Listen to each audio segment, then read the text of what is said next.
ನಮಸ್ಕಾರ crazy people. ಇವತ್ತಿನ ದಿನ ನಾನು ಯಾವುದೇ ಥರದ ಬ್ಲಾಗ್ಸ್ ಆಗಲಿ ಯಾವುದೇ ಥರ ಎಂಟರ್ಟೈನ್ಮೆಂಟ್ ವಿಡಿಯೋಸ್ ಆಗಲಿ ನಾನು ರೆಗ್ಯುಲರ್ ಏನು ತೋರಿಸ್ತಾ ಇಲ್ಲ. ಇವತ್ತಿನ ಬ್ಲಾಗಲ್ಲಿ ನಾನು ಹೇಳಕ್ ಬಂದಿರೋದು ಒಂದೇ. ಸುಮಾರು ವರ್ಷಗಳ ಹಿಂದೆ ಸೌಜನ್ಯ ಅನ್ನೋ ಒಂದು ಹುಡುಗಿಯ ಮೇಲೆ ರೇಪ್ ಆ್ಯಂಡ್ ಮರ್ಡರ್ ಕೇಸ್ ಆಗಿತ್ತು. ಅದು ಎಲ್ಲ ಹಿಂದೆ ದೊಡ್ಡ ನ್ಯೂಸ್ ಆಗಿ, ಆದರೆ ಲಾಸ್ಟಲ್ಲಿ ಆ ಹೆಣ್ಣು ಮಗಳಿಗೆ ನ್ಯಾಯ ಸಿಗಲಿಲ್ಲ. ಈಗ ಸಮೀರ್ ಅನ್ನೋರು ಒಂದು ಚಿಕ್ಕ ಕಿಡಿಯಿಂದ ದೊಡ್ಡ ಬೆಂಕಿನ ಉಳಿಸ್ಕೊಂಡಿದ್ದಾರೆ. ಅದಕ್ಕೆ ನಾವು ಬರೀ ಜಸ್ಟಿಸ್ ಜಸ್ಟಿಸ್ ಜಸ್ಟಿಸ್ ಅಂತ ಅನ್ಕೊಂಡ್ರೆ ಆಗ್ತಾ ಇಲ್ಲ. ಇದು ಆದಷ್ಟು ಶೇರ್ ಮಾಡಬೇಕು. ಇದನ್ನ ಕೇಂದ್ರ ಸರ್ಕಾರದವರೆಗೂ ಮುಗಿಸುವ ತರ ನೀವುಗಳು ಆ್ಯಂಡ್ ನಾವುಗಳು ಕೂಡ ಎಲ್ಲರೂ ಮಾಡಬೇಕು ಅಂತ ಹೇಳ್ಕೊತೀನಿ. ಮತ್ತೆ ಈ ದೇಶದಲ್ಲಿ ರೇಪ ಮರ್ಡರ್ ಕೇಸ್ಗಳು ನಿಲ್ತಾನೆ ಇಲ್ಲ, ಆದಷ್ಟು ದಿನ ದಿನ ಹೆಚ್ಚಾಗ್ತಾನೆ ಇದಾವ. ಕಾಮಕರಿಗೆ ತಕ್ಕ ಶಿಕ್ಷೆ ಆಗಬೇಕು, ಕಾನೂನು ಇದಕ್ಕೆ ಸರಿಯಾದ ಕ್ರಮವನ್ನ ಕೈಗೊಳ್ಳಬೇಕು. ಈ ಪಾಪಿಗಳನ್ನ ಆದಷ್ಟು ಬೇಗ ಎಡೆಮುರಿ ಮುರಿದು ಅವರನ್ನ ಕಾನೂನು ಪ್ರಕಾರವಾಗಿ ನ್ಯಾಯ ಒದಗಿಸಿಕೊಡಬೇಕು. ಸೌಜನ್ಯಗೆ ಆದಷ್ಟು ಬೇಗ ಜಸ್ಟಿಸ್ ಸಿಗಲಿ. ಹಾಗೆ ಸೌಜನ್ಯ ತರ ಸಿಕ್ಕಾಪಟ್ಟೆ ಹೆಣ್ಣು ಮಕ್ಕಳಿಗೆ ಇದೇ ತರ ನ್ಯಾಯ ಸಿಗದೇನೆ ಒದ್ದಾಡ್ತಾ ಇದ್ದಾರೆ.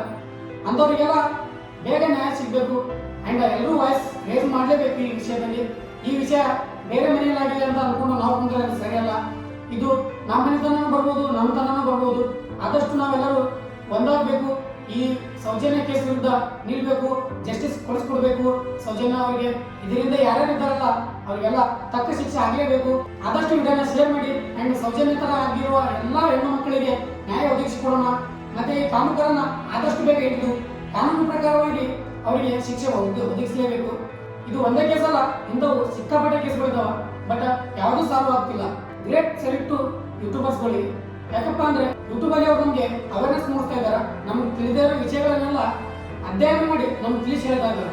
ಇವಾಗ ನಾವು ಅವರಿಗೆ ಜಸ್ಟಿಸ್ ಸಿಗಲಿಲ್ಲ ಅಂದ್ರೆ ಮುಂದೆ ಇದು ನಮ್ಮ ಮನೆತನ ಬರ್ಬೋದು ಅಂತ ಹೇಳ್ತೀನಿ.